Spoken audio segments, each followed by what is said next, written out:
Good evening, everybody, and welcome to episode 169 of In the Pits Paintball Podcast. This podcast is focused on everything that has to do with the paintball scene here in Texas, from professional players and teams to new divisional programs, local tournament series, field owners, Texas-based brands, even photographers and videographers. Every week, we'll have a short and sweet episode with a new topic and new special guest. I'm Christian Dallas Smith. I'm a player and coach for Austin Oni. In this episode, we're going in the pits with all of the Summit Award nominees here in our great state of Texas. We've had a lot of Texan nominees up for different categories this year. I want to make sure we highlight them all. Let's go for a Texas sweep in this vote. And we're going to start with none other than Dan Shelley, who's up for 4 different categories for this year's Summit Awards. Dan, how you doing?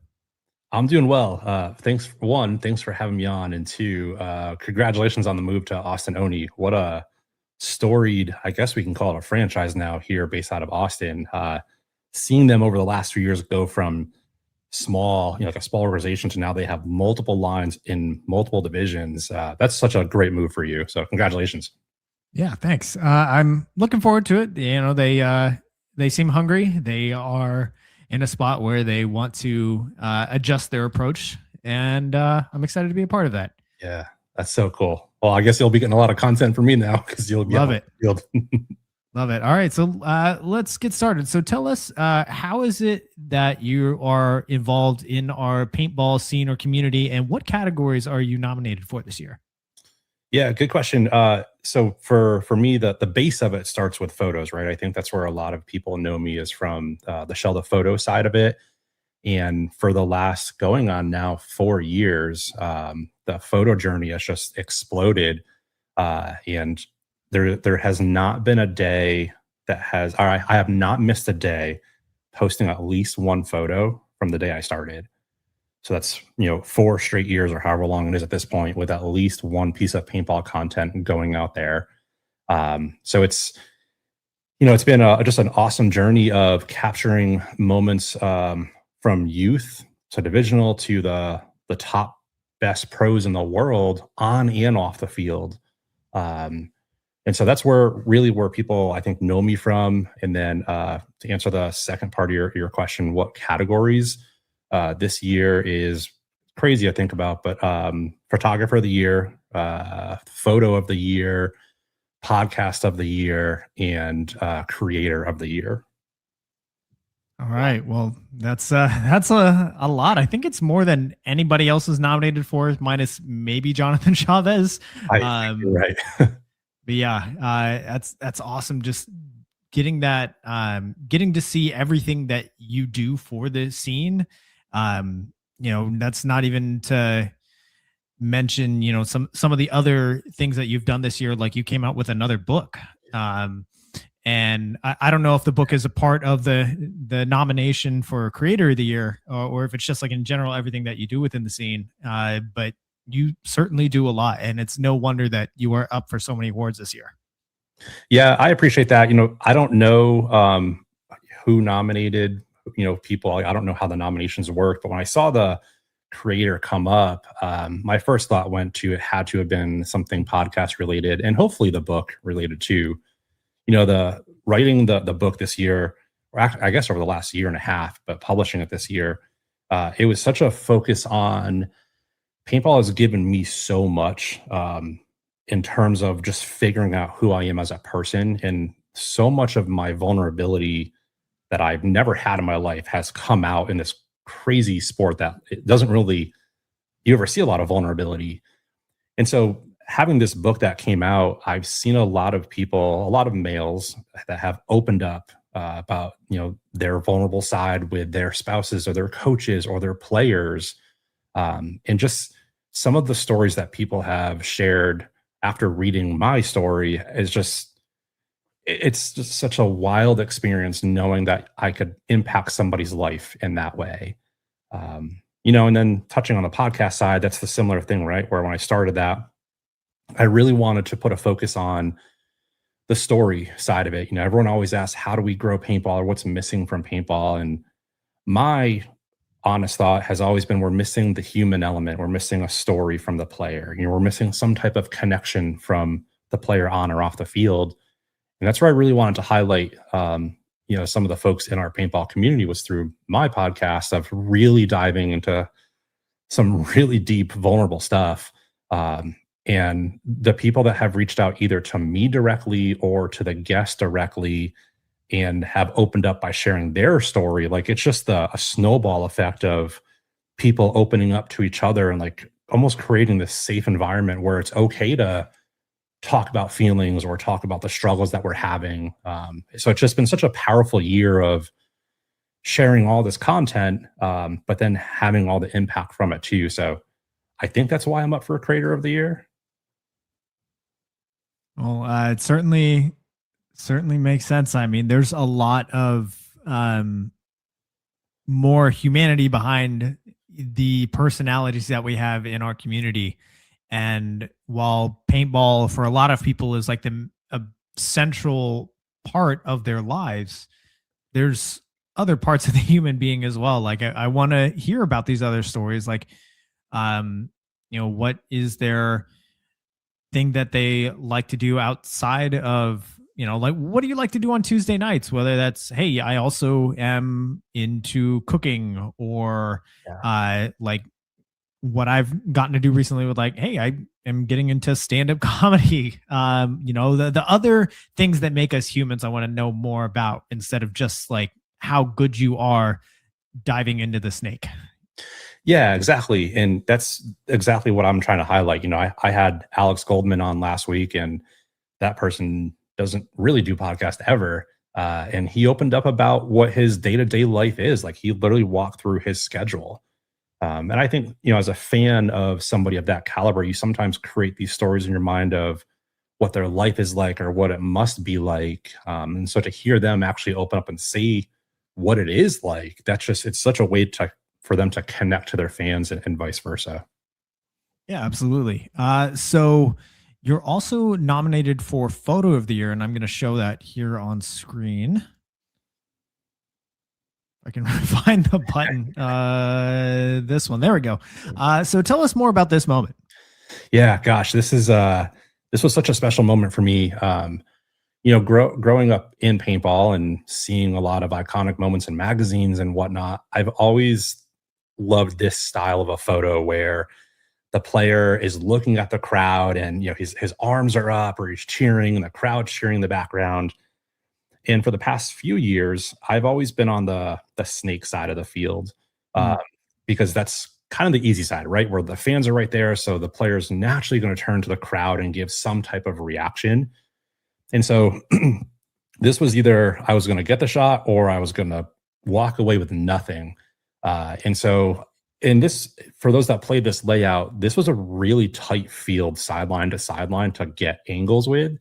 And so this was really like I had to wait here, almost the perfect moment, and kind of know where mouse was going to be. And it was just right timing, right moment, right settings. Like it was just something I had kind of sat there for that match, and was almost setting up for it for every point of like, okay, where are they potentially going to stop? Where is the potential celebration going to be? And then when I posted this photo just completely exploded. HK picked it up and, they posted it everywhere. They actually sent me a canvas that I have now up in my office, right up here. They have a canvas up in the HK office. They're sending Mouse this photo. They used it for like some huge giveaway over the holiday break. And so I think it's one of those photos that, I don't want to say it, but I think, Mouse said it last week, that it's one of those iconic moments that's just going to live in paintball forever. Yeah. And for those of you that are listening to the audio only version of the show, you can go check out the photo. It's been posted on the NXL's page. You can also go to majorleaguepb.com /2026 Summit where you can see all of the nominees. You can see all of the photos that are on there. I do strongly recommend go check that out. Yeah, I mean, speaking of Mouse, this is his moment after taking home gold after a quite turbulent year for him with leaving Diesel, going to Damage mid-season, and essentially, what was it, like 2-3 years between Mouse's last win and now? It's been a big moment for his career, getting back on top. Yeah, and that's the power of these moments, right? Is like being on the field capturing this, I can see just the release that this human just had of this year that's filled with all these, turbulent ups and downs. All of that was just released in that moment. And so it's just so cool to be there to capture that and then to share that story with not only him, but with his family and his fans throughout the world. Yeah, absolutely. So let's go back to this other view. If I can find the button again, that's not the one. There we go. So tell us, what would it mean for you if you were to win either any of these awards or all of them potentially?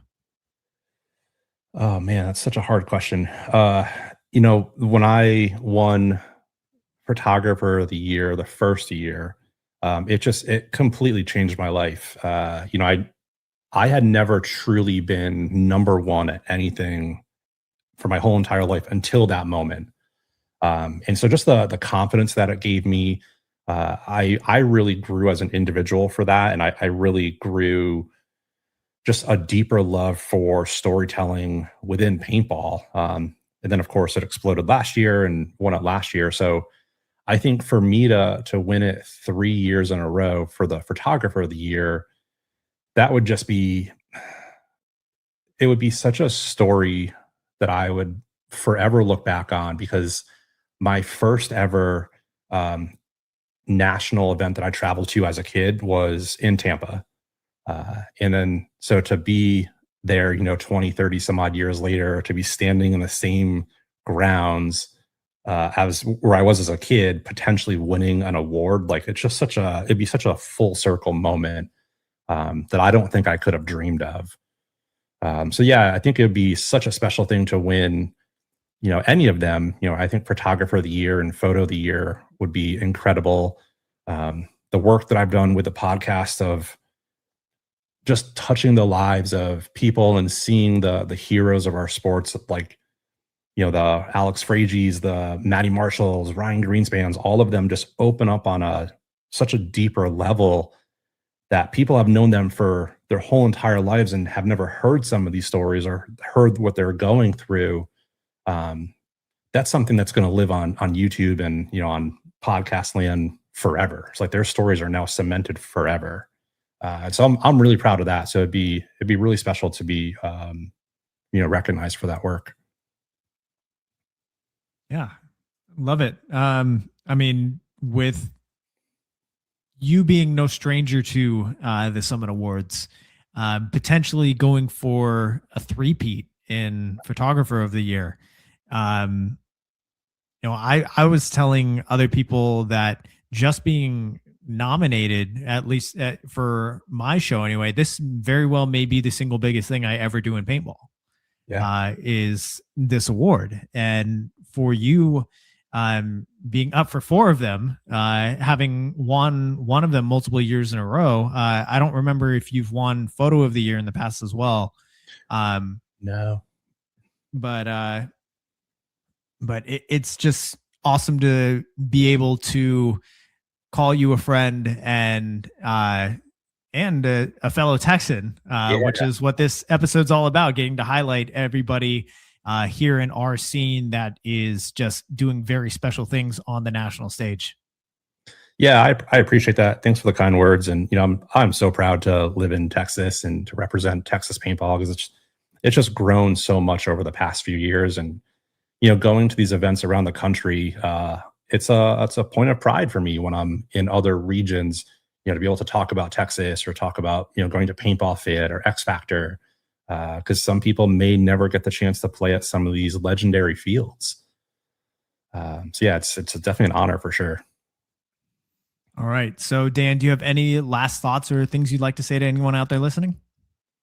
Yeah, I appreciate everyone's support, over the past few years, and starting something new is so challenging. I think we oftentimes talk ourselves out of, chasing a new idea or dream. And, that's all this has been the past few years, is having an idea and going after it.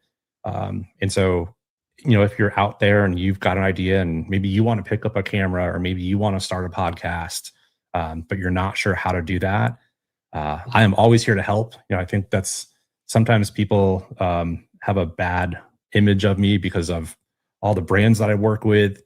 But at the core of who I am, I just love helping people. And I think everyone that knows me can say that. I just love giving back to sport wherever I can.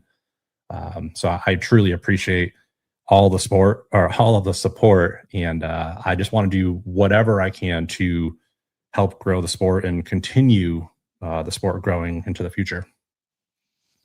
All right, y'all. So that does it for our time with Dan. There's 8 media awards. He's up for half of them. Go vote over on majorleaguepb.com/2026-summit-awards. Thanks, Dan. Awesome. Thank you. All right, y'all. Up next, we've got Trenton Mason. Trenton, how are you doing? Good. How are you? Doing well. Doing well. It's been a fun year, especially for you guys. Started out strong, ended up with the series victory and another World Cup Finals appearance. How was 2025 for you? It was great. And like you said, it started off really great. The guys really pulled through on those. We kind of faltered towards the center. I think we got a little lackadaisical on that. And then coming in with Colt coming back, it felt really good to go to the finals. Now, obviously, we wanted to win, so we're not happy about any of that. But it still felt great to have Colt come back and play with me, and because he's the guy I started with. So having him being able to come back and then us being able to go to the finals at World Cup and then securing the series was pretty great. Yeah, for sure. It was fun to watch. Even though I was, for some of it, I was watching from X Factor's pit because I was pod running for them. But still, it was a great performance that y'all put on. So tell us for those listening, maybe aren't as familiar with who you are. Tell us, how is it that you're involved in the paintball community, and what categories are you nominated for this year for the Summit Awards?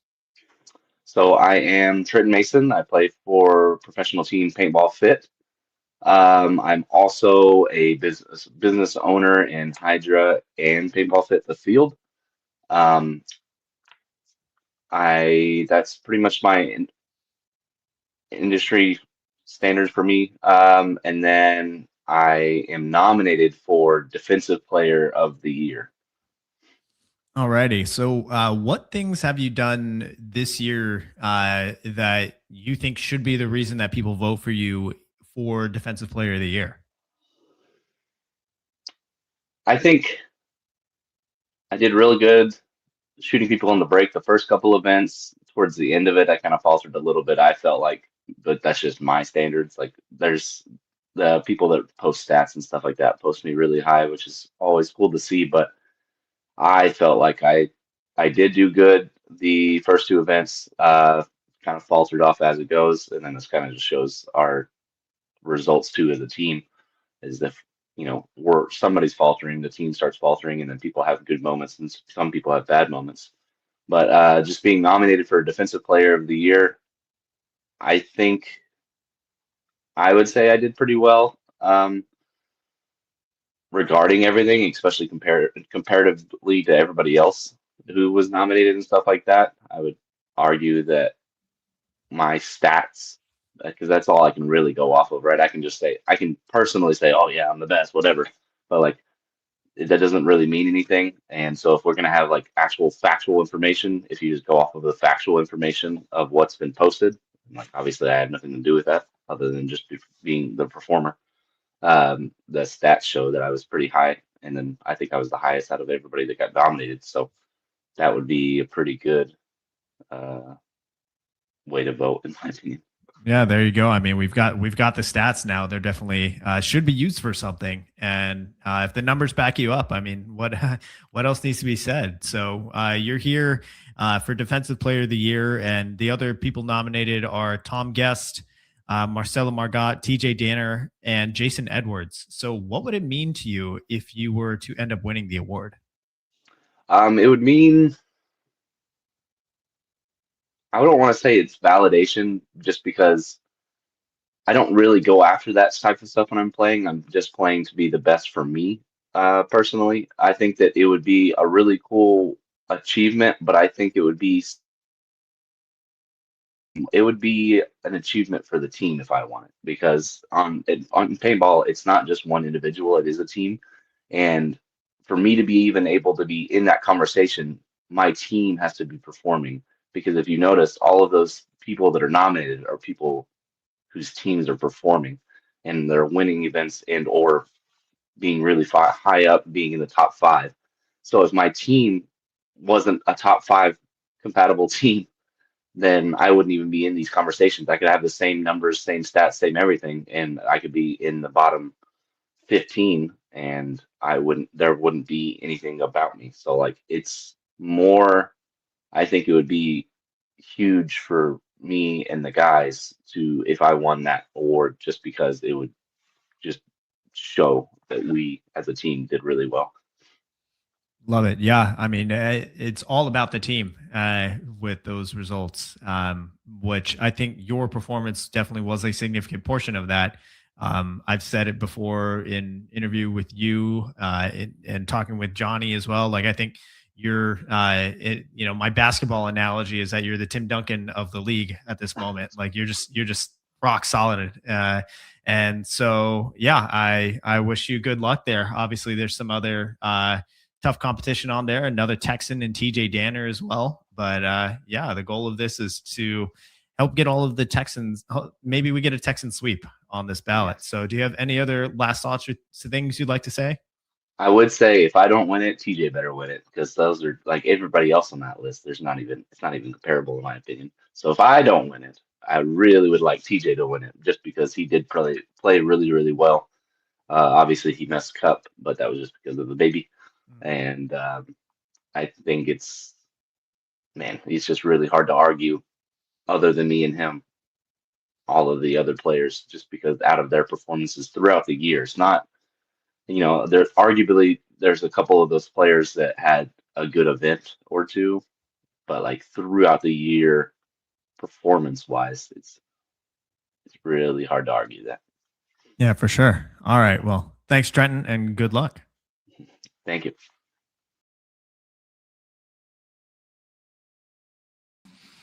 All right.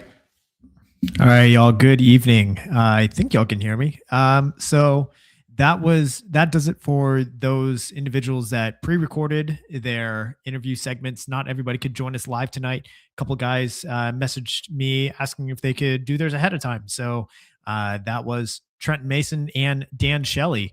Up next, we have Miss Hadley Korsman. Hadley, how are you doing? I'm good. How are you? Doing great. Thanks for coming in.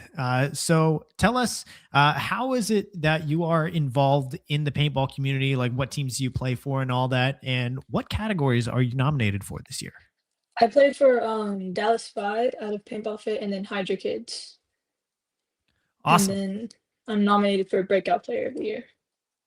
All right. And correct me if I'm wrong, but you were nominated last year for a category as well. Is that correct? Yeah, I was nominated for Breakout Player last year, and I won it. So. All right. So looking for a back-to-back sweep here. Yeah.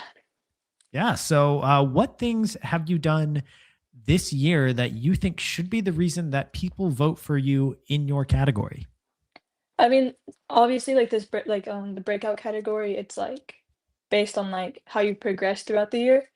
At least that's like my understanding of the category. And I just think like, I don't know, like throughout like my progress from Tampa all the way to Cup, like Tampa, we had like it was kind of rocky for me. Like I don't know, I didn't play the best, and then like Ohio, there's a bit more progress there, and then Cup, I really feel like I showed like my progression, like the time that I put in throughout the whole year for Cup. Yeah, for sure. And going from your rookie season to now being a starter at the World Cup finals, I think has shown a lot of growth. It certainly would meet the definition for me. Looking at your category, the other players that are nominated for Breakout Player of the Year, and let me see if I can find it. There we go. We've got Bianca Fies from the Siricatos, Aaron Scott from the Northern Lights, Paige Vassar from Tiki's Ohana, and Dallas Whitwright from Femme Fatale. So what would it mean to you if you were to win this award? It'd mean a lot. I mean, obviously, all those girls that like are in this like category with me, they've all grown so much like this year, especially like Bianca and Paige. Like Paige, she's an amazing player. She plays everywhere. So like every time like I take the field against her, it's like, it's I know it's gonna be a good matchup. So like just like winning that against these girls that are in this category, it'd be nice. Yeah, definitely. And especially with you being the like the defending champion of sorts in Yeah. this award. So I guess would it mean anything extra for winning it this year compared to what it felt like to win it the year before?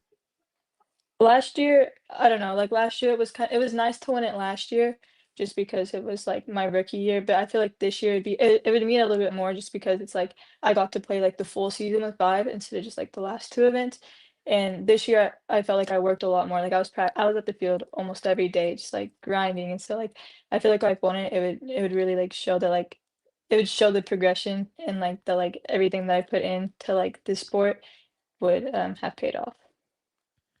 Yeah. Well, for sure. And I know that a lot of people in Texas, especially up in the Dallas area, have been a big fan of seeing how fast that you've learned the ropes here and become a key contributor for your team. Yeah. And so, do you have any last thoughts or anything else that you'd like to say to anybody out there listening? Obviously, like, without, like, the Paintball Fit guys and, like, the Paintball Fit, like, facility, I wouldn't be here, and, like, the growth that I have had in, like, the short 2 years I've been playing paintball, I wouldn't be here without them, so, yeah.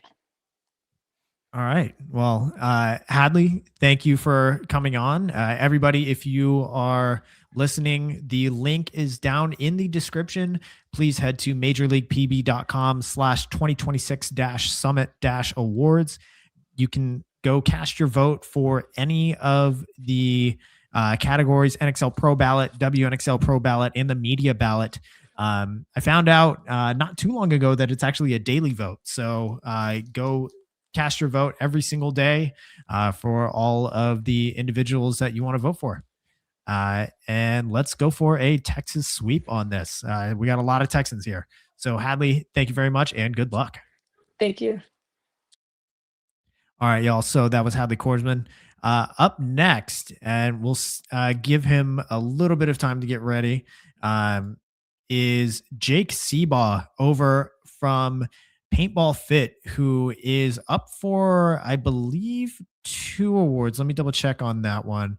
But went from playing semi-pro last year with Leverage, very quickly catapulted into a very difficult position when Colt Lukow went down during the Thursday practice session over in Tampa, and just absolutely filled those shoes in a way that very few rookies in his position would be able to. So see, I see Jake. Let's see if he is ready. I'll go ahead and just I see his microphone is muted for now. So Jake, just unmute your microphone whenever you're ready, and we'll get you on. In the meantime, let's see the other categories here. So there are a few individuals that will not be able to make it tonight that I just want to be able to showcase everybody, all of the Texans, even those that cannot join us. So let me share my screen here. We're just going to show all of the nominees here, all of the different categories. So this, let me, it would help if I shared the screen. So here on screen, we've got all of the NXL Pro categories. Obviously, a lot of Texan players. Player of the Year, you've got Jonathan Chavez and Scott Stewart. Offensive Player of the Year, Jonathan Chavez. Defensive Player of the Year, you already heard from Trent Mason. We've also got TJ Danner. Dorito Player of the Year, Jonathan Chavez again. Snake Player of the Year, you've got Billy Bernaccia. Yes, we are counting the players on Texas teams, even if they are not Texans themselves. And then Scott Stewart, Flex Player of the Year, you got Meter Ninos. Breakout Player of the Year, you got Marky Franz. And then Rookie of the Year, you've got Andy Saldana over with Houston Heat, as well as Jacob Seabaugh, who we're going to hear from in just a second. And then Coach of the Year, we've got Ryan Brand, as well as Casey Harris. And then, of course, the divisional X-Ball team of the year, we've got the Gunners, D4 coming out of San Antonio's X Factor Paintball Park. So, and we'll go over more of the categories here in a second. Looks like we are ready. So welcome to the stage, everybody, Jake Seabaugh. Jake, how you doing? Oh, I'm doing good. Yourself? Doing great. Thanks for coming on. So here, let me get the camera. There we go. So, Jake, for those that aren't so familiar with who you are exactly, tell us how all you're involved in the paintball scene, like what all teams you play for or coach or are involved with otherwise, and what all categories are you nominated for? Yeah, so my name's Jake or Jacob Seabaugh. I play for Paintball Fit. This is my first year on the team. Of course, I help out all the teams that play out of Paintball Fit in general, but also still kind of help out my Houston boys. That's where I was born and raised. So the Houston Zone guys, the Oilers, you name it, the Outlaw Camp when I can. But yeah, try to help out any Texas team. Love it. Great approach. And that's what we're all about on the show for sure. So, what categories is it that you're up for? Yeah, I was nominated for Breakout Player of the Year and then Rookie of the Year. Love it. And as I was saying here just a little bit ago, your situation was very unique that I don't know if any other player could say the same thing as far as their start to their pro journey. Star player Colt Lukow goes down in the Thursday practice at Tampa, and you're immediately an every point player trying to fill his shoes and end up, the team kind of picks up exactly where they left off and won the first two events this year. So how was that journey for you? It's not how I wanted to get my start with the Fit boys. I wanted to earn it. I never wanted Colt to get hurt, of course. It was a huge hit to our team, and it still is. It showed the rest of the year, but definitely it was big shoes to fill. Not usually where I played, and even going into Tampa, that's not where I practiced on the layup. I might have played 2 or 3 points because that's Colt's spot, right? So it was, it was a shocker, especially going in, getting put onto the pro stage, only playing 2 or 3 points there, and then having to fill those shoes. But I feel like I'm kind of meant for that. Everything I've done, in life, I try to strive for. So, I just kept learning, and I continue to learn the whole time. So. And I think it speaks volumes to the level of preparation that the Paintball Fit camp has in general, that they can absorb a massive loss like that, Colt Lukow being an every point player, and just business as usual, next man up. So obviously the prelude that I gave kind of speaks for itself, but what other things would you say that you've done this year that you think should be the reason people vote for you in your categories? Coming into this, being the rookie, I feel like I've done things that no rookie's ever done before.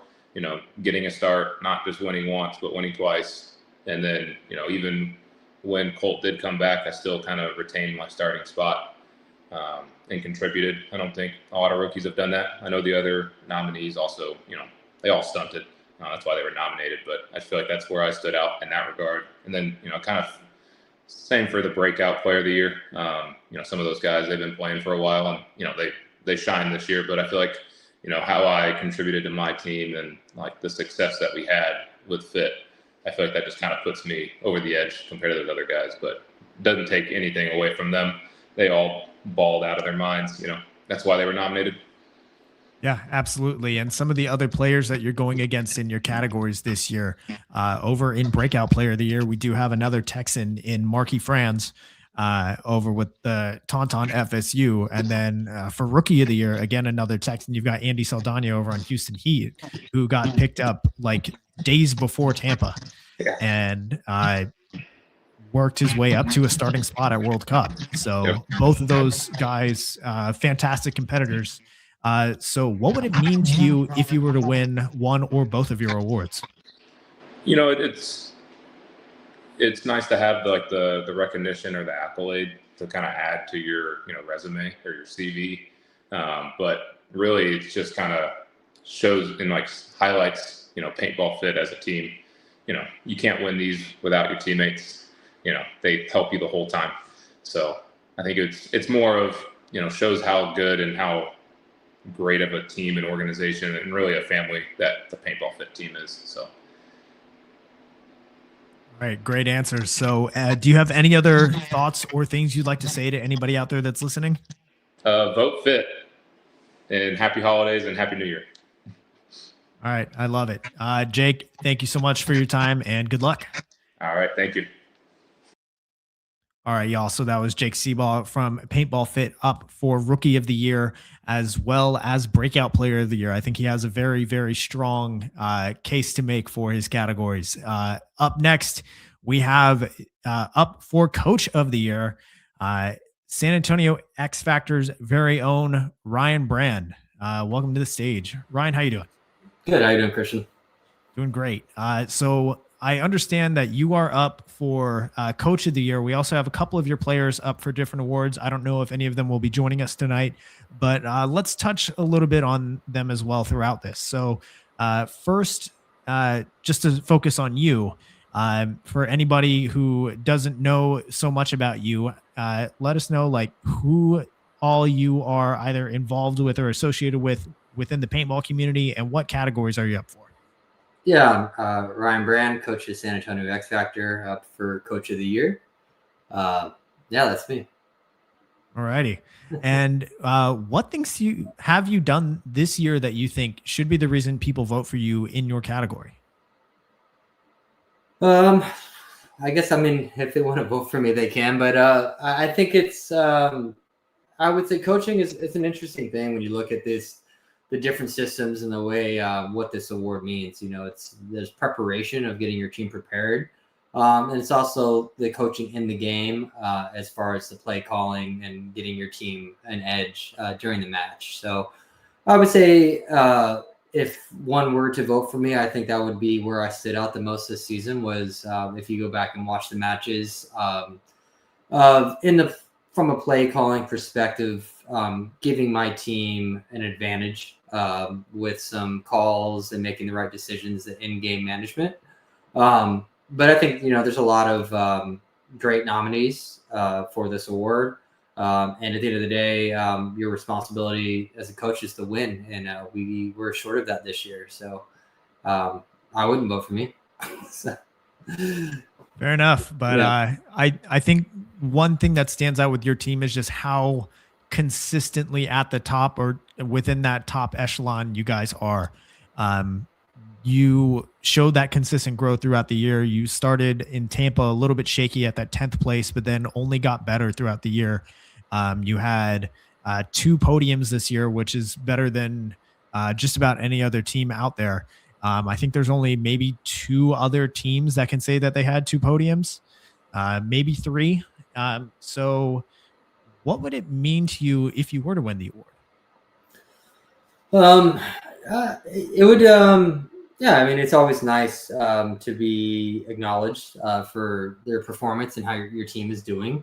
Our team, as you mentioned, like we did trend in the right direction. I think we were in the final 3 events. We played in all the semifinals, which I don't think any other team played in more than one, maybe towards the end of the year. So we were definitely trending in the right direction. We just came up a little bit short.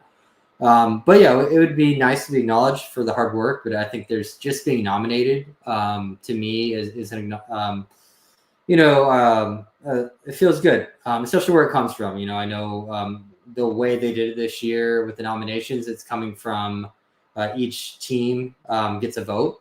They select 4 people they would like to be nominated. So to me, it's being acknowledged and recognized by my peers is what got the award. And similar to last year, it was a little bit of a different system where there was a panel, and then who won the award wasn't a popular fan vote. It was the teams, the coaches and the owners casting their votes. And I won last year, and I think that was, I really felt, acknowledged, and I appreciated that because that's the people I'm going up and coaching against and competing against. And for them to say, hey, this guy's doing the best job, he's maybe the hardest coach to coach against, it feels good. So yeah. And as someone who's paid a little bit more attention, especially to y'all's games throughout the year, it's always fun to watch, especially when you're deep in those Sunday rounds and then you see a play that nobody else has done throughout the entire tournament because the hole's been there and you guys have known it, but you're just hiding it for that one moment to try and blow open the game. So I am a big fan of your coaching style because you're not afraid to like do what on paper is like very obviously there, even if it's perceived as unconventional or maybe as a risk to the untrained eye. Yeah, absolutely. You know, sometimes it's good to have those plays in your back pocket, but you need the players that are able to go on the field and execute those, and especially knowing that it's sometimes I'm calling plays that we maybe done once or twice in practice or that we've never even done before. So it does take some veteran crafty players to be able to pull those off. Yeah, and speaking of veteran crafty players, you have several of those that are up for the awards this year. So starting off on Defensive Player of the Year, you've got TJ Danner, who is one of the best players in the league, I would say, just flat out. And it's, I mean, what would you say would be the reason that people should vote for TJ? Kind of a same thing. You know, TJ's he is solid. He is one of the best. Like, he's an absolute rock on the field. And everyone going up against him knows that. And I believe he won that award last year, and it's because it was voted on by his peers and his opponents. And they know that when TJ's on the field, it is it's one of those things that the point's not over until he's off the field. He's one of those guys that will pull points back, and he makes it very difficult to score points on us when he's out there. So it definitely hurt not having him at World Cup. And, you know, I just think he's a very capable and deserving player. But again, there's a lot of really good nominees in that category. So he's up against some greats. Yeah, absolutely. He's going up against Jason Edwards, Tom Guest, who is rejoining X Factor. I'm a big fan of that move. And then you've got Marcelo Margot and Trenton Mason, who we heard from earlier, all very, very accomplished individuals and all deservedly being on that list. But I think TJ is definitely one that can win it all here. Absolutely. So it's the Gunfighters Award. They should not call it defensive players and call them the Gunfighter of the year, in my opinion, because that's really what it is. Yeah, for sure. I almost think that there should be like maybe one more category here for like either a 3 or a quarterback or something along those lines to get to showcase that other side as well. I feel like that might be one thing that's missing. I'd like to see next year. Mm-hmm. So another individual we've got on our list on San Antonio X Factor for Snake Player of the Year, we got Billy Bernaccia, who is just always in that list of anytime anyone brings up the conversation of who the best snake player in the league is, Billy is always mentioned on that list. And he's going up against Malloy, Axel, Scott Stewart, and Hugo. You know, 2 of those players being on the Tauntauns, which just shows, you know, why I think they've had a lot of success this year. But why do you think people should vote for Billy?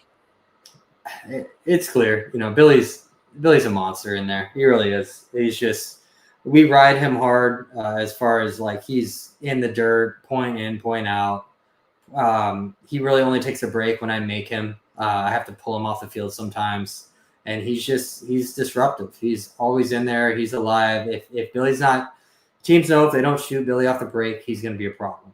And that allows us to do just a lot of things around that.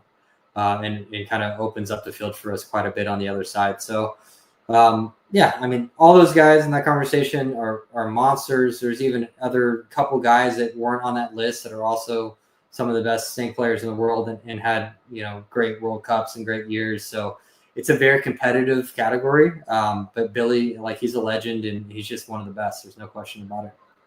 No question. And then another one of your players, you've got Meter Ninos up for Flex Player of the Year. He's going up against J-Rab, Nate Schrader, Rainey, and Blake Yarber. So why do you think Meter deserves the nod here on this one? This award, it's always a little hard to define, but the way, because of what it is in the name, and I don't even know what the league, you might know what the league definition of it is, but I kind of look at it as guys that can go all over the field and play multiple roles. Do you know what the definition is by the league? It's the definition that they have posted on their website is for the most versatile athlete who excelled in multiple roles. So I think your definition is pretty spot on here. And if we're talking versatility, like Meter's just one of these guys that he does whatever our team asks of him and excels at it. And you'll see him all over the field. You'll see him on the Dorito side. One event, you see him the snake side.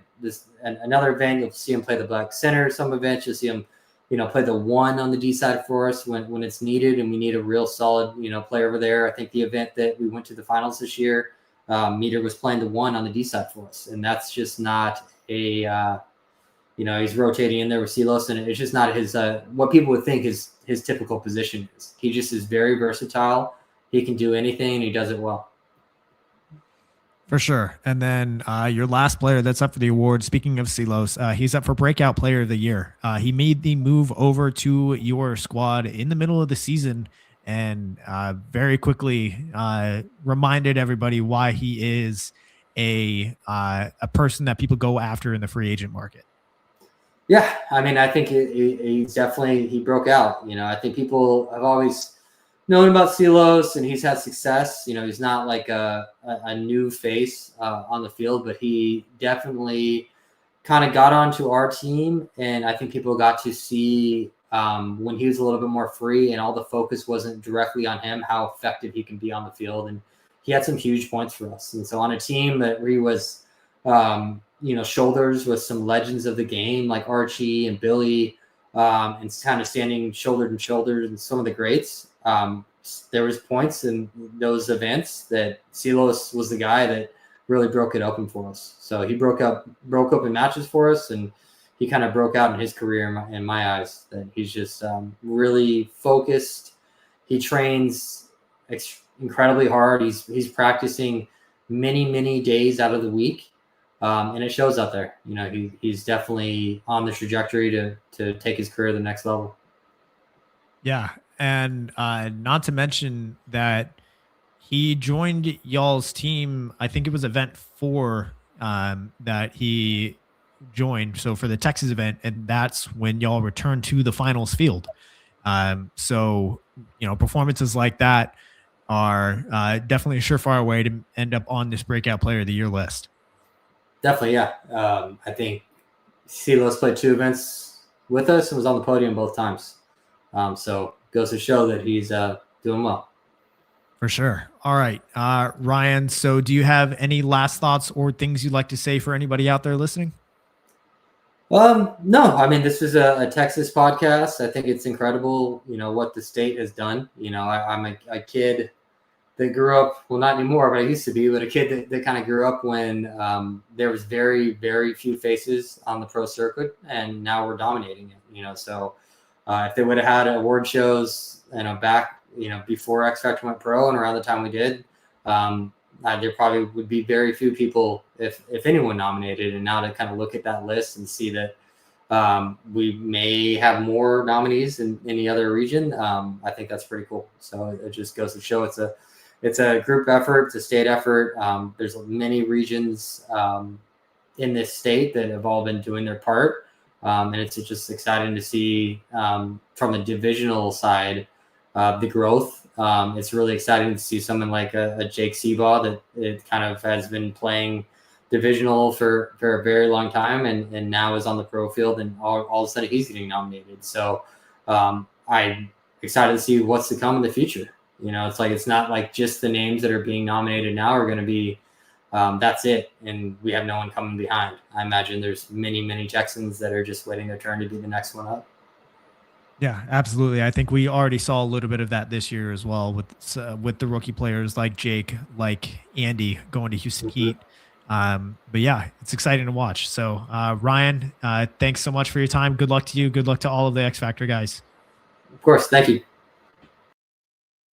All right, y'all. So that was Coach Ryan Brand from San Antonio X Factor. Also coming on to talk a little bit about the rest of his squad that are up for all of the other categories. So real quick, if you are listening and out there, like if you are any of the nominees over in the media category or for the WNXL that haven't come on yet and you are still wanting to come talk a little bit about the categories that you are nominated for, please send me a message and I'll send you the link to join.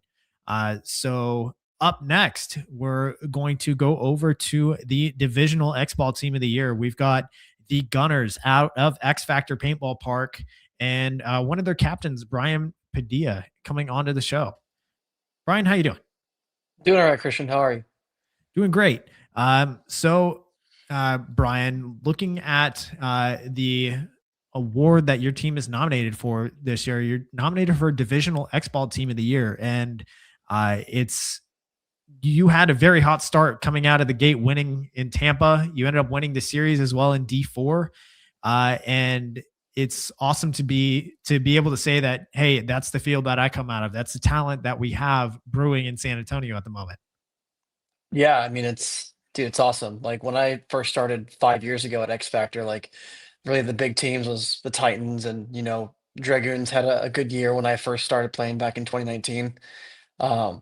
But it's great to see new teams like ourselves, and I've seen Austin FSU start coming out there, and a couple other really good teams. So it's X Factor is definitely popping back up on the map. Yeah, for sure. So for those that don't know so much about you, tell us how all you are involved within the paintball scene or community, like the team or teams that you're associated with, if you happen to coach or help out anybody else as well. And then what category is it that you're nominated for?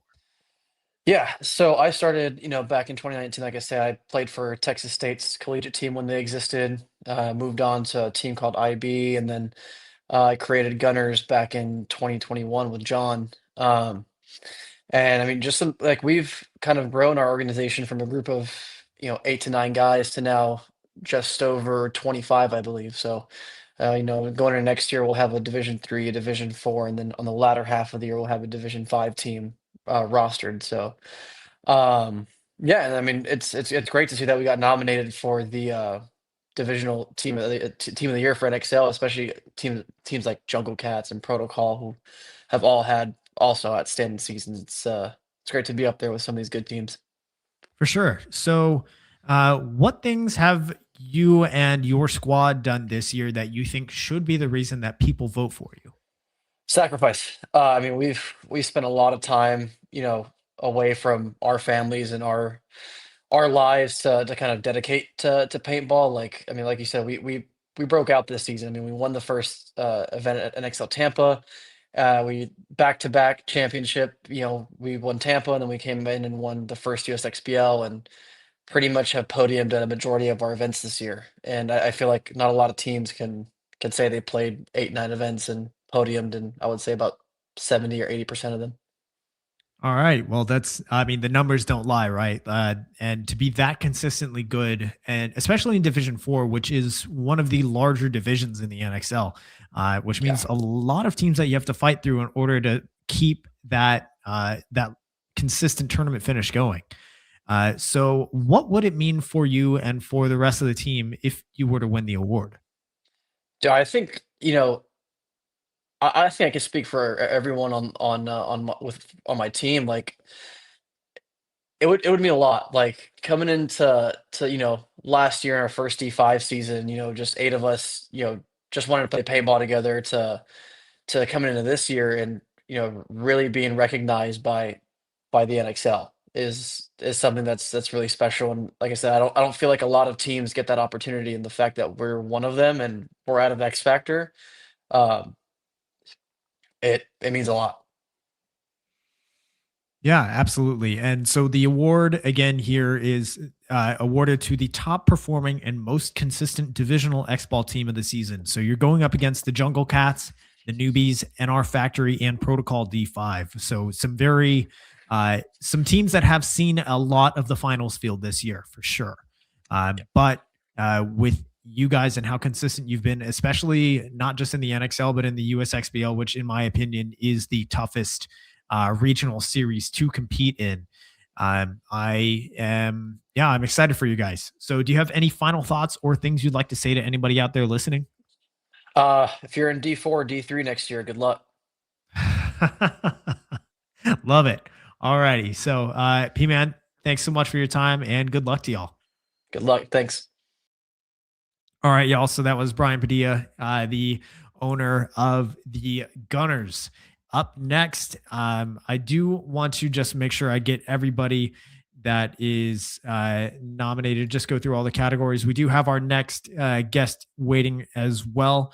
So over on the WNXL side, please forgive me because there are some players that are not on Dallas Vibe that I know are in Texas, some that maybe have moved recently, and I'm not entirely sure of everybody that is still in the state.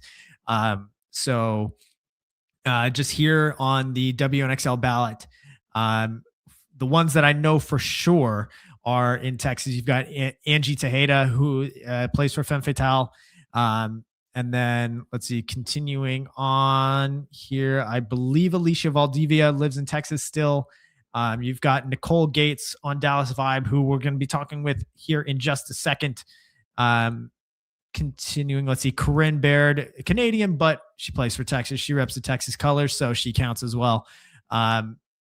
And then we've already talked to Hadley Korsman over for Breakout Player of the Year. We've got Chloe Sereno up for Snake Player of the Year.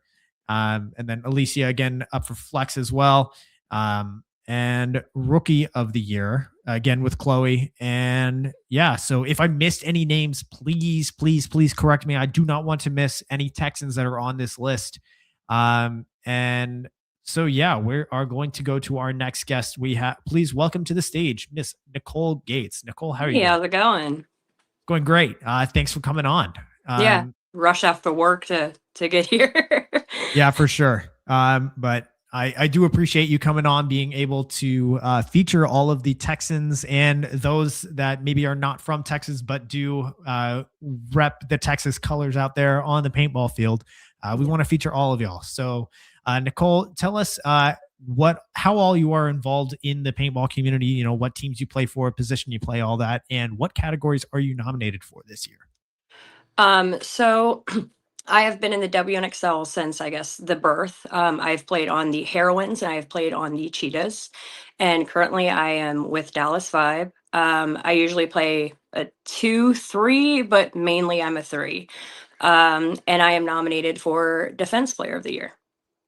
All right. And we did hear Ryan Brand a little bit ago when he was talking about that Defensive Player of the Year category, at least over in the NXL men's pro division. You've got players like TJ Danner, Tom Guest, Marcelo Margot. He said that it was more of a gunfighters award of the year.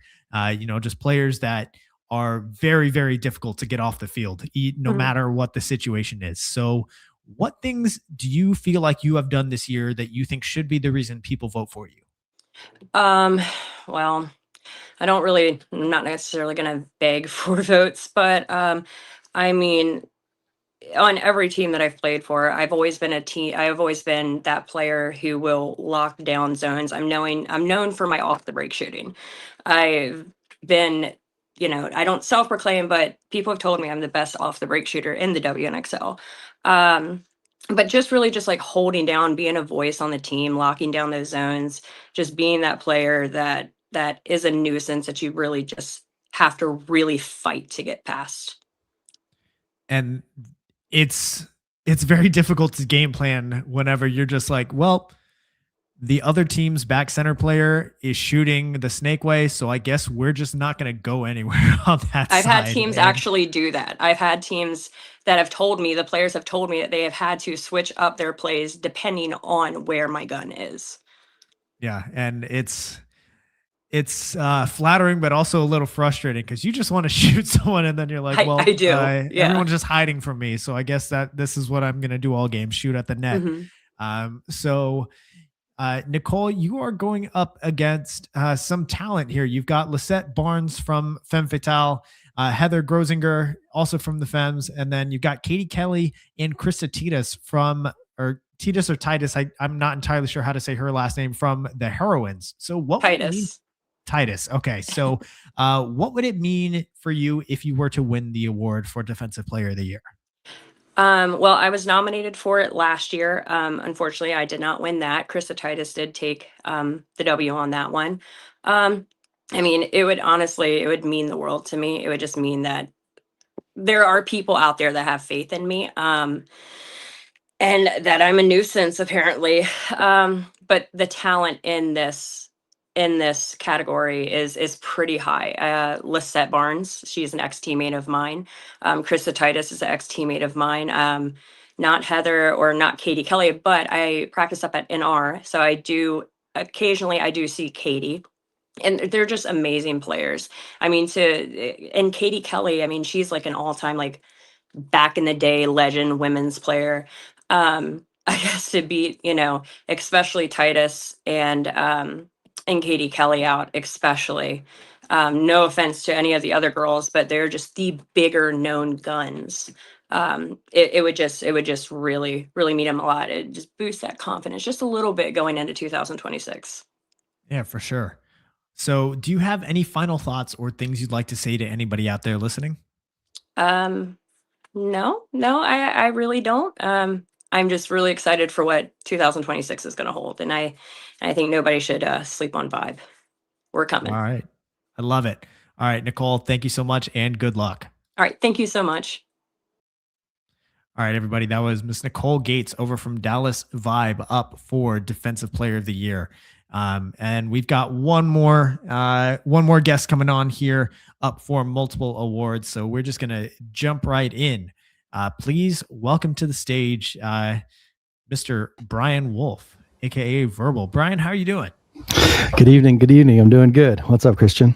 What's up, Brian? I see you've got I know you were testing this mic on your last show, and looks like you got it a little bit more dialed in.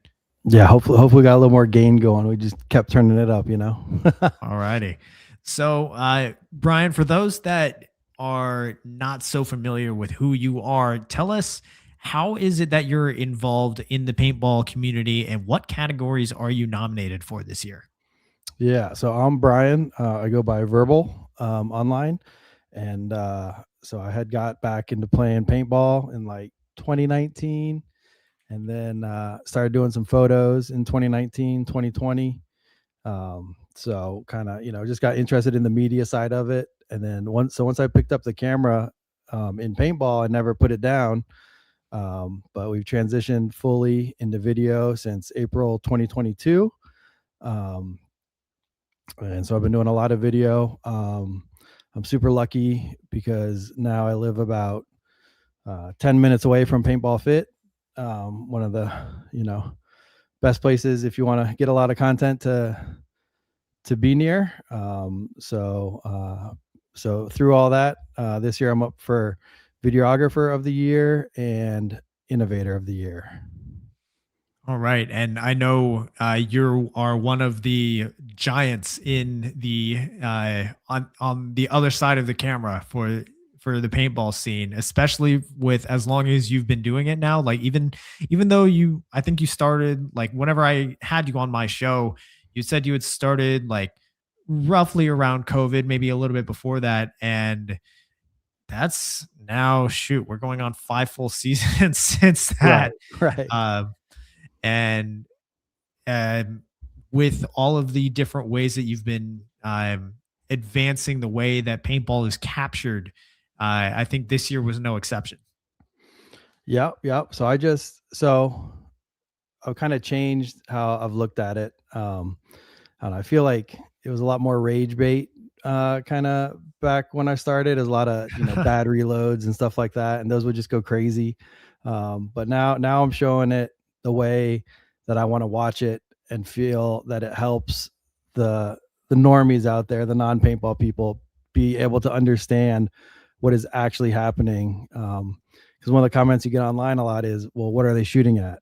So, because usually we're restricted where we can be on the paintball field, normally due to field size, which is tough to have enough space to be able to, be where you want to be. But you can get the shots, but you have to get blown up for the shots. Because I think, so to me, the ideal paintball shot has a player in front of you, and then you can see the player that they're shooting at downfield. And then that ultimately allows for you to see the exact ball breaking on that player. And I just feel like that's how I want to watch it. Like I want, I need these other guys to start doing it too, because that's what I want to see. Because I think that's what's super cool is the show, like, oh my gosh, that shot was awesome.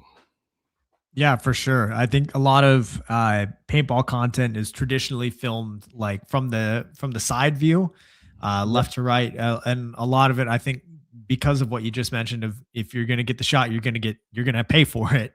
Um, Whereas I think more and more people want to view it in to give it another sport analogy, more like from the tennis point of view, front, foreground, background versus like how, for example, the NBA or the NFL, you might watch from left to right.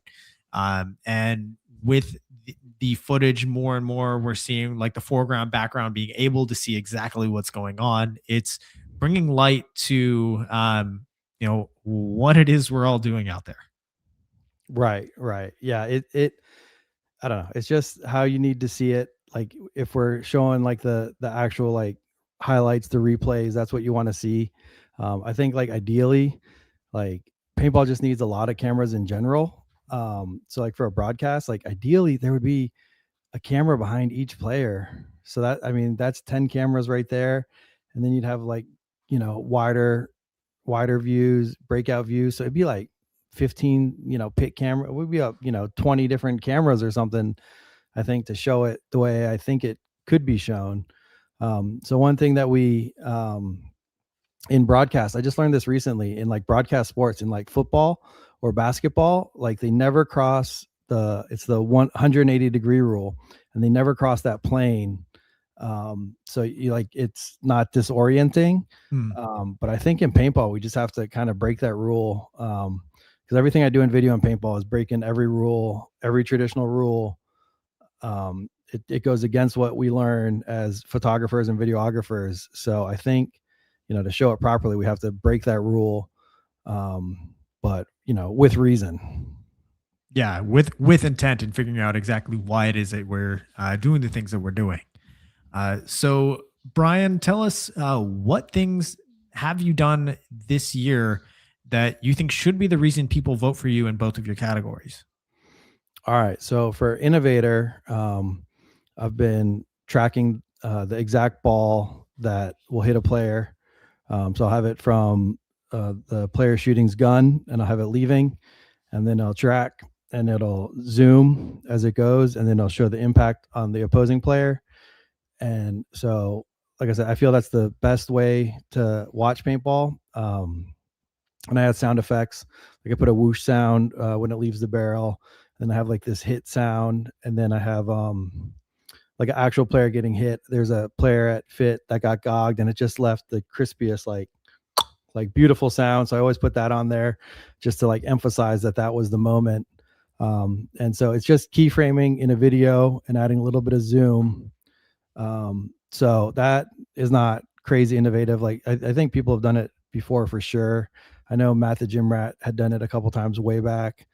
James D had done it a couple of times. Who's a psychopath. That man loves standing in lanes more than anyone else. But yeah, so figuring out how to optimize that breaks all of the video rules. So you want to shoot it. Here's all the sauce. I've given it out before too, but you want to shoot at like f20. So if you understand lenses and aperture, that's like a super tiny, like it doesn't let any light in at all, hardly. And then you crank your ISO, which normally you want as low as possible. But you crank that up super high so you can see through this tiny little pinprick. And then you want your shutter speed like 1000 to 2000 so that the ball stays a little bit rounder, because if it doesn't, it kind of gets like streaky, and then it gets really hard to track sometimes depending on the paint color, what's behind it, and stuff like that. So optimizing that and just shooting at f20. Like I don't think if you talk to anyone else, they'll ever say they shoot at f20 for anything, hardly. So it's just a unique take on it and trying to figure out the ideal way to do it. All right. Yeah. I mean, I know everybody out there kind of has their own styles or techniques that they do to give their captures kind of their own personal flavor. So you pretty much know, like, if you're watching anybody's reel or YouTube video, pretty quickly who it was that captured it. And yours, especially this year with the ball tracking and some of the slow-mo that's gone with that as well, it's been it's been a new way to get content out there, and I think the reception's been very well.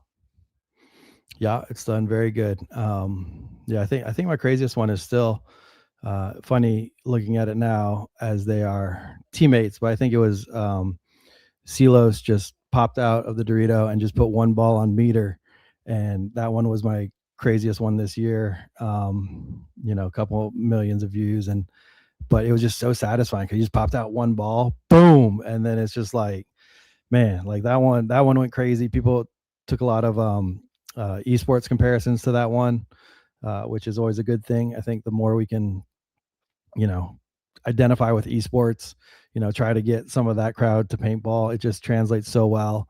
Yeah, it's different because you do have to get out, you get a little bit dirty, but I think those are the audience that we should be looking for. All right. And so for these categories, let's start with Innovator of the Year. So you're up against some other names that have been around for a while. You're up against another fellow Texan, Josh Lenhart. You've got Dylan Fout, Matt Clayton, and Aaron Gisecki. So what would it mean for you if you were to win this award? I think it'd be pretty cool.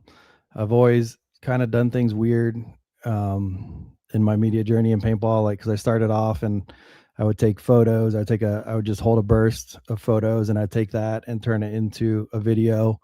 I call that video the hard way, and that's not like something crazy groundbreaking, but it had a really cool look to it.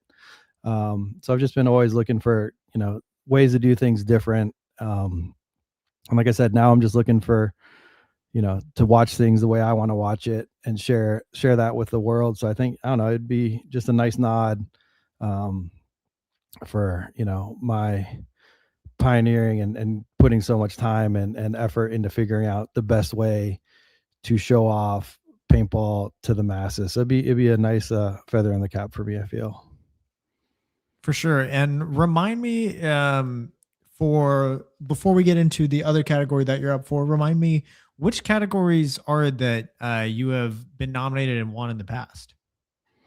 In the past? Yes. I won videographer 3 times in a row. So this would be number 4. So all right. yeah. I was pretty sad I wasn't up for content creator last year. Because I feel I do way more than just videography. But then they kind of worded content creator differently this year. It's more like personality, I feel like, how they put it for content creator.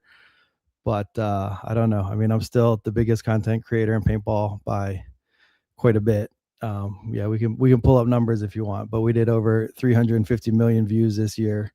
So a lot of people talk about grow the sport, but I'm out there actually doing it and showing paintball to people who haven't seen it before. So that's my ultimate goal, though, is to show paintball to as many people as possible. So in hopes that they will one day come out to the field and play and, be on the other end of my lens. Yeah, for sure. And especially with like your approach, I know you were one of the earlier people that just gave me the advice of always post things, like have a consistent posting schedule. It's the best way that you can grow your following and have a bigger impact on the community. And that has certainly paid off, I feel like, with the numbers that you're boasting this year. And I do think it's also cool that how much expansion we've seen in the media awards this year. I know the last couple of years have not been as many categories. Like, it's cool that podcast of the year is getting its own category, documentary, video, like so many more ways that we can feature the media golden age of paintball that we're in right now. Right. And I do feel like we're there currently. Sure, there's been some super greats in the past, but I mean, now with social media and how you can actually get it out and the impact it can have, it's a really cool time to be in. Yeah, and I was thinking about this the other day. I was talking to Dan Shelley, and I was like, yeah, I think we're some of the only 2 posting daily currently. I don't know who else might be in that category, but yeah, just sheer volume. You just want to keep cranking it, let it rip. I mean, we all have phones, and phones take super dope video. So yeah, just get out there, use your phone, and just send it like that. That's the easiest way to get feedback is just put it out there and just keep doing it. Absolutely. And then the other category that you're up for is videographer of the year. You're going up against Enrique Gonzalez, George Fava, Benjamin Plouffe, and Matt Dunn. All names that have also been around for quite a while. I know I've been watching Matt Dunn since well before COVID. So what would it mean for you to defend your title as videographer? I mean, it'd be cool. I feel like, one of these years, maybe I'll just be like, nah, just, give it up to somebody else, but I would like to be up for, content creator or something like that. And then I'll just, pass it off. Cause they're all so sick, right? Like Enrique, like just gets all this beautiful, like cinematic, like it just looks so good. But he uses like that super, shallow depth of field that makes them just pop, which, like I said, I'm unable to do that while I'm trying to track the paintball, but like, it's just great stuff to look at. And, Fava just comes out with, banger after banger. His Tauntaun series is unbelievable. If anyone hasn't watched that one yet, go watch that. And you got, 5 episodes, I think, of just awesome stuff. Great story. And then, yeah, Solus has been doing it for a long time and putting out, full matches on YouTube. And he's been, those are just great to watch if you enjoy paintball. And he's always stayed on the divisional end, which is kind of cool too. He said it's not worth it to go up. And he's out there, on the smaller size fields, just getting blasted and putting it all out there. So, I mean, it's all a bunch of great dudes. I don't know much about, was it Let It Fly, I believe is his, handle, but I don't know as much about his stuff. But yeah, I mean, they're all, putting out really cool stuff. So. Benjamin, yeah, that's Flycan. Yeah, there you go. Yeah. But yeah, it's all really good stuff, and maybe I need to go see what he's put out this year. But yeah, I mean, it'd be cool to do it again. I said, maybe one of these times I'll just say, all right, that's enough. You can pass the hat, because like, I mean, yeah, they all put out super cool stuff. Yeah, absolutely. And Dan actually just had Flycan Media on his podcast. That was the most recent episode that came out over on his show. So if you're wanting to learn more, go check that episode out. But yeah, I mean, for me personally, it's cool to see so many individuals out there that are all doing just incredible things. But at the same time, I still want Texas to be on top, and holding on to that title for a couple more years, you shouldn't have any problem doing that. So Brian, do you have any other thoughts or things you'd like to say for anybody out there that's listening? Just grab your cell phone and start recording. I just want to see cool stuff, like everyone else. And we can all be a boost for this thing. It's not too hard. Things are easier than ever. The barriers are lower than ever, because you can now edit, stuff on your phone super easy, make it look great.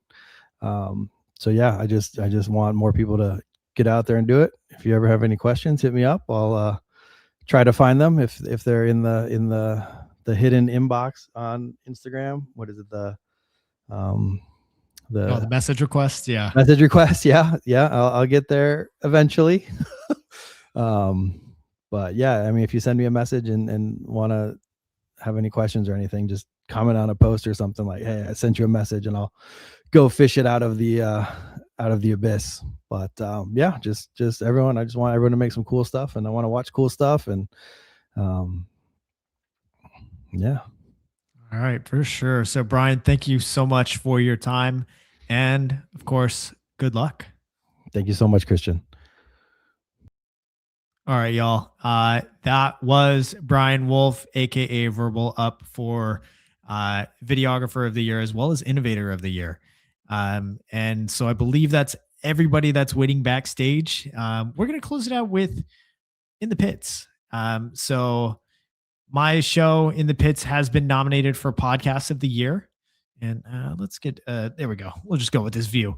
And I just want to say that it's a huge honor to be on this list with these other individuals, these other great shows, these other very popular shows that all are just doing great things um, with covering these stories that are in the community. So for Podcasts of the Year, we've got In the Pits, of course. We've also got Play the Game, Shell the Podcast, and let me see if I can get this back on stage here. Spick and Span Show and the Coaches Show. So to even see my show on this list, I feel like I have already gotten just a huge honor just to be here. So thank you to anybody and everybody that nominated my show for the awards. It's something that I did not think I was ever going to be on this list. And so what things that I have done this year that I think should be the reason anybody out there vote for me. Well, this year in particular, I have had some really, I've done my best to have discussions that give information, make it publicly available for anybody else that could use some advice, that are looking for a how-to, whether that was my roundtable episodes with the tournament organizers, or the roundtable about the 3v3 series, to covering new pros like Andy on Houston Heat, to covering like the paintball mom, the MVP of the local D6 3-man, all the way to my episode earlier this year on confronting hate over on the In the Pits YouTube channel, not over here on Major League Paintball, but just I do my best to just, in anything that I put out there, make it a resource for the community, and also get to feature everyone that is doing cool things, everybody that is contributing, no matter how big or how small, because they're all important. What would it mean for me if I were to win the award? I don't expect to win the award. I acknowledge that this show is very regionally focused compared to some of the other fantastic shows that I've been up against. Even though I've been doing this for 3 years, there is nothing compared to some of the other shows that have been around for longer than I have, with much larger fan bases, much larger reach.